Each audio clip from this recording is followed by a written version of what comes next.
ਲੁਧਿਆਣਾ ਵਾਸੀਆਂ ਨੂੰ ਮੇਰੇ ਵੱਲੋਂ ਸਤਿ ਸ਼੍ਰੀ ਅਕਾਲ, ਗੁੱਡ ਈਵਨਿੰਗ।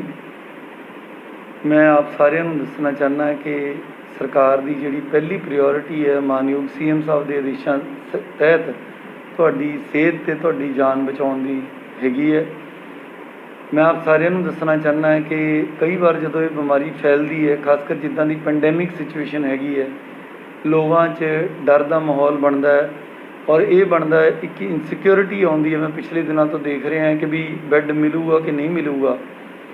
ਆਪਾਂ ਇਹ ਮਨ 'ਚ ਧਈਆ ਨਾ ਕਰੀਏ ਕਿ ਫਲਾਂ ਹਸਪਤਾਲ 'ਚ ਹੀ ਜਾਣਾ। ਸਰਕਾਰੀ ਹਸਪਤਾਲ ਵੀ ਅੱਛਾ ਇਲਾਜ ਕਰ ਰਹੇ ਨੇ। ਸਾਡੇ ਕੋਲ 1200 ਬੈੱਡ ਜਿਹੜੇ ਲੈਵਲ 1 ਦੇ ਜਿਨ੍ਹਾਂ ਨੂੰ ਘੱਟ ਲੱਛਣ ਹੈਗੇ ਨੇ ਉਹ ਨੇ ਸਰਕਾਰੀ ਹਸਪਤਾਲਾਂ 'ਚ, ਔਰ ਉਸ ਤੋਂ ਇਲਾਵਾ ਸਾਡੇ ਕੋਲ 450 ਬੈੱਡ ਜਿਹੜੇ ਆਕਸੀਜਨ ਵਾਲੇ ਨੇ ਉਹ ਵੀ ਤਿਆਰ ਨੇ। ਪਰ ਕਈ ਕੇਸਾਂ ਦੇ ਵਿੱਚ ਕੁਝ ਲੋਕ ਆਪਣੀ ਚੋਇਸ ਦੇ ਨਾਲ ਜਾਂ ਉਹਨਾਂ ਦੀ ਹਾਲਤ ਐਸੀ ਹੁੰਦੀ ਹੈ ਕਿ ਉਹਨਾਂ ਨੂੰ ਟਰਸ਼ਰੀ ਕੇਅਰ ਦੀ ਜਾਂ ਜ਼ਿਆਦਾ ਕੇਅਰ ਦੀ ਲੋੜ ਹੋਵੇ, ਉਹ ਪ੍ਰਾਈਵੇਟ ਹਸਪਤਾਲ 'ਚ ਜਾਣ ਦੀ ਵੀ ਚੇਸ਼ਟਾ ਕਰਦੇ ਨੇ। ਕਈ ਵਾਰੀ ਇੱਦਾਂ ਦੀ ਗੱਲ ਧਿਆਨ 'ਚ ਆਈ ਹੈ ਕਿ ਹਸਪਤਾਲਾਂ 'ਚ ਪ੍ਰਾਈਵੇਟਾਂ 'ਚ ਬੈੱਡ ਘੱਟ ਨੇ ਜਾਂ ਸਹੀ ਸੂਚਨਾ ਨਹੀਂ ਮਿਲ ਰਹੀ। ਅਸੀਂ ਇਸ 'ਤੇ ਕਾਫੀ ਮਿਹਨਤ ਕੀਤੀ ਹੈ। ਪਿਛਲੇ 2-3 ਦਿਨਾਂ ਦੇ ਦੌਰਾਨ ਅਸੀਂ ਕਾਫੀ ਮੀਟਿੰਗਸ ਵੀ ਪ੍ਰਾਈਵੇਟ ਹਸਪਤਾਲਾਂ ਨਾਲ ਕੀਤੀਆਂ ਔਰ ਉਸ ਤੋਂ ਬਾਅਦ ਅਸੀਂ ਇੱਕ ਡਿਸਟ੍ਰਿਕਟ ਕੋਆਰਡੀਨੇਸ਼ਨ ਕਮੇਟੀ ਸਾਡੇ ADC development Sandeep Kumar ji IAS ਅਫਸਰ ਔਰ SDM ਸਾਹਿਬ ਜਿਹੜੇ ਮਿਸਟਰ ਬਲਜਿੰਦਰ ਢਿੱਲੋਂ ਨੇ ਉਹਨਾਂ ਦੀ ਅਗਵਾਈ ਹੇਠ ਬਣਾਈ ਹੈਗੀ ਹੈ। ਇਹ ਜਿਹੜੀ ਕਮੇਟੀ ਹੈਗੀ ਹੈ ਇਹਨਾਂ ਨੇ ਇੱਕ ਸੌਫਟਵੇਅਰ ਤਿਆਰ ਕਰਕੇ ਸਾਰੇ ਪ੍ਰਾਈਵੇਟ ਹਸਪਤਾਲਾਂ ਦੇ ਜਿਹੜੇ ਲੈਵਲ 2 ਬੈੱਡ ਨੇ ਆਕਸੀਜਨ ਵਾਲੇ ਔਰ ਜਿਹੜੇ ਕ੍ਰਿਟੀਕਲ ਕੇਅਰ ਦੇ ਵੈਂਟੀਲੇਟਰ ਬੈੱਡ ਨੇ ਉਹ ਸਾਰਾ ਅਸੀਂ ਆਪਦੇ ਕੰਟਰੋਲ ਰੂਮ 'ਤੇ ਸੂਚਨਾ ਲੈ ਲਈ। ਇਹਦਾ ਇਹ ਫਾਇਦਾ ਹੋਏਗਾ ਕਿ ਕਿਸੇ ਵੀ ਹੌਸਪੀਟਲ ਦੇ ਵਿੱਚ ਕੋਈ ਵੀ ਜਿਹੜੇ ਬੈੱਡ ਅਵੇਲੇਬਲ ਨੇ ਉਹਨਾਂ ਦੀ ਸੰਖਿਆ ਸਾਨੂੰ ਲਗਾਤਾਰ ਪਤਾ ਲੱਗਦੀ ਰਹੇਗੀ। ਜਿਵੇਂ ਕਿ ਹੁਣ ਦੀ ਲੇਟੈਸਟ ਸਥਿਤੀ ਇਹ ਹੈ ਕਿ ਪ੍ਰਾਈਵੇਟ ਹਸਪਤਾਲਾਂ ਦੇ ਵਿੱਚ 75 ਆਕਸੀਜਨ ਵਾਲੇ ਬੈੱਡ ਔਰ 20 ਜਿਹੜੇ ਹੈਗੇ ਆ ਵੈਂਟੀਲੇਟਰ ਇਸ ਵੇਲੇ ਵਿਹਲੇ ਨੇ। ਤਾਂ ਉਸ ਨਾਲ ਇਹ ਹੋਏਗਾ ਕਿ ਅਗਰ ਇੱਕ ਹਸਪਤਾਲ 'ਚ ਬੰਦਾ ਕੋਈ ਜਾਂਦਾ ਹੈ ਔਰ ਉੱਥੇ ਅਗਰ ਜਗ੍ਹਾ ਖਾਲੀ ਨਹੀਂ ਤਾਂ ਹਸਪਤਾਲ ਵਾਲੇ ਉਸ ਸੌਫਟਵੇਅਰ ਨੂੰ ਖੋਲ੍ਹ ਕੇ ਦੇਖ ਸਕਦੇ ਨੇ ਕਿ ਕਿਹੜੇ ਦੂਜੇ ਪ੍ਰਾਈਵੇਟ ਹਸਪਤਾਲ 'ਚ ਜਗ੍ਹਾ ਖਾਲੀ ਹੈ ਔਰ ਉੱਥੇ ਭੇਜ ਸਕਦੇ ਨੇ।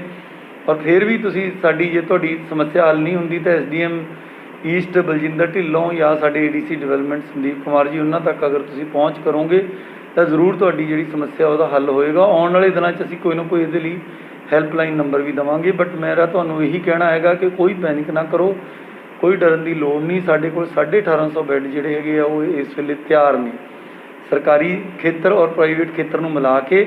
ਔਰ ਇਸ ਤੋਂ ਇਲਾਵਾ ਅਸੀਂ ਆਉਣ ਵਾਲੇ ਦਿਨਾਂ 'ਚ 1000 ਬੈੱਡਾਂ ਦੀ ਹੋਰ ਤਿਆਰੀ ਕੀਤੀ ਹੈ ਔਰ ਉਸ ਤੋਂ ਇਲਾਵਾ 1400 ਬੈੱਡ ਹੋਰ ਅਸੀਂ ਆਈਡੈਂਟੀਫਾਈ ਕੀਤੇ ਹੋਏ ਨੇ। ਪਰ ਕੀ ਆਪਾਂ ਇਹ ਸਾਰੇ ਚਾਹੁੰਦੇ ਹਾਂ ਕਿ ਵੀ ਇੰਨੇ ਬੈੱਡ ਭਰੇ ਜਾਣ ਔਰ ਇੰਨੇ ਬੰਦੇ ਬਿਮਾਰ ਹੋਣ? ਕਿਉਂਕਿ ਜਦੋਂ ਇੰਨੇ ਬੰਦੇ ਬਿਮਾਰ ਹੁੰਦੇ ਨੇ ਉਹਦੇ ਨਾਲ ਦੇਸ਼ ਦੇ ਰਿਸੋਰਸਿਸ ਤਾਂ ਖਰਾਬ ਹੁੰਦੇ ਹੀ ਨੇ, ਉਹ ਬੰਦੇ ਦੀ ਸਿਹਤ ਦਾ ਵੀ ਘਾਣ ਹੈ ਔਰ ਇੱਕ ਪੂਰੇ ਪਰਿਵਾਰ 'ਤੇ ਇਹਦਾ ਬੜਾ ਮਾਨਸਿਕ ਜਿਹੜਾ ਦਬਾਅ ਪੈਂਦਾ ਹੈਗਾ ਜਦੋਂ ਬੰਦਾ ਇਸ ਸਥਿਤੀ 'ਚੋਂ ਲੰਘਦਾ ਔਰ ਆਰਥਿਕ ਦਬਾਅ ਵੀ ਪੈਂਦਾ ਕਿਉਂਕਿ ਬੰਦਾ ਕੰਮਕਾਰ ਤੋਂ ਜਿਹੜਾ ਹੈਗਾ 10-15 ਦਿਨਾਂ ਲਈ ਨਕਾਰਾ ਹੋ ਜਾਂਦਾ। ਸੋ ਆਪਾਂ ਸਾਰੇ ਮਿਲ ਕੇ ਹੰਭਲਾ ਮਾਰੀਏ ਕਿ ਆਪਾਂ ਇਹ ਬੈੱਡਾਂ ਨੂੰ ਭਰਨ ਨਹੀਂ ਦੇਣਾ। ਉਹ ਆਪਾਂ ਬੈੱਡਾਂ ਨੂੰ ਬਚਾਵਾਂਗੇ ਕਿੱਦਾਂ? ਆਪਾਂ ਬੈੱਡਾਂ ਨੂੰ ਤਾਂ ਬਚਾਵਾਂਗੇ ਜੇ ਆਪਾਂ ਮਾਸਕ ਪਾ ਕੇ ਰੱਖਾਂਗੇ ਔਰ ਮਾਸਕ ਇੱਦਾਂ ਨੱਕ ਦੇ ਉੱਪਰ ਪਾ ਕੇ ਰੱਖਣਾ ਹੈਗਾ। ਉਸ ਤੋਂ ਇਲਾਵਾ ਅਸੀਂ ਹੱਥ ਜਿਹੜੇ ਆ ਸਾਬਣ ਨਾਲ ਧੋਂਦੇ ਰਹਾਂਗੇ, ਸੋਸ਼ਲ ਡਿਸਟੈਂਸਿੰਗ ਬਣਾ ਕੇ ਰੱਖਾਂਗੇ। ਕੋਈ ਸਮਾਜਿਕ ਸਮਾਰੋਹ ਜਦ ਤੱਕ ਬਹੁਤ ਜ਼ਰੂਰੀ ਨਹੀਂ ਹੋਊਗਾ ਆਪਾਂ ਨਹੀਂ ਜਾਵਾਂਗੇ। ਜੇ ਆਪਾਂ ਇਹ ਸਿੰਪਲ ਗੱਲਾਂ ਦਾ ਧਿਆਨ ਰੱਖਾਂਗੇ ਔਰ ਤੁਹਾਡੀ ਸਿਹਤ ਅਗਰ ਠੀਕ ਰਹਿੰਦੀ ਹੈ ਔਰ ਅਨਨੈਸੈਸਰੀ ਬੈੱਡ ਨਹੀਂ ਭਰਦੇ, ਹਸਪਤਾਲਾਂ 'ਚ ਭੀੜ ਨਹੀਂ ਲੱਗਦੀ, ਇਹ ਤੁਸੀਂ ਸਮਾਜ ਦੀ ਇੱਕ ਬਹੁਤ ਵੱਡੀ ਸੇਵਾ ਘਰੇ ਬੈਠੇ ਬੈਠੇ ਕਰ ਸਕਦੇ ਹੋ।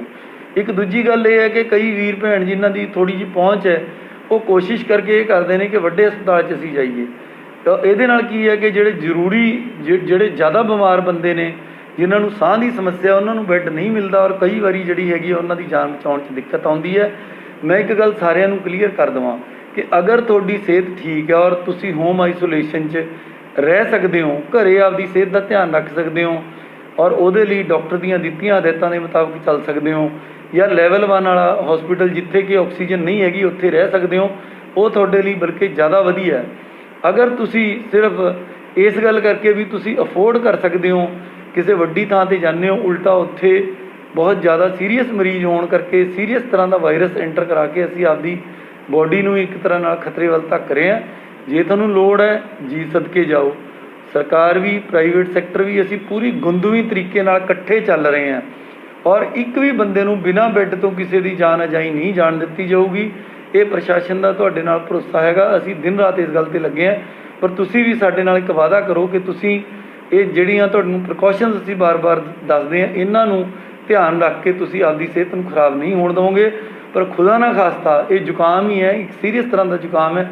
ਜੇ ਤੁਹਾਨੂੰ ਲੱਗ ਗਿਆ ਤਾਂ ਅਸੀਂ ਤੁਹਾਡਾ ਹੱਥ ਫੜਨ ਲਈ, ਤੁਹਾਡੇ ਨਾਲ ਤੁਰਨ ਲਈ, ਤੁਹਾਨੂੰ ਠੀਕ ਕਰਨ ਲਈ ਸਿਹਤ ਵਿਭਾਗ ਜਿਹੜਾ ਹੈਗਾ ਦਿਨ ਰਾਤ ਤਤਪਰ ਹੈ, ਔਰ ਅਸੀਂ ਤੁਹਾਡਾ ਧਿਆਨ ਰੱਖਾਂਗੇ। Thank you very much. ਪਰਮਾਤਮਾ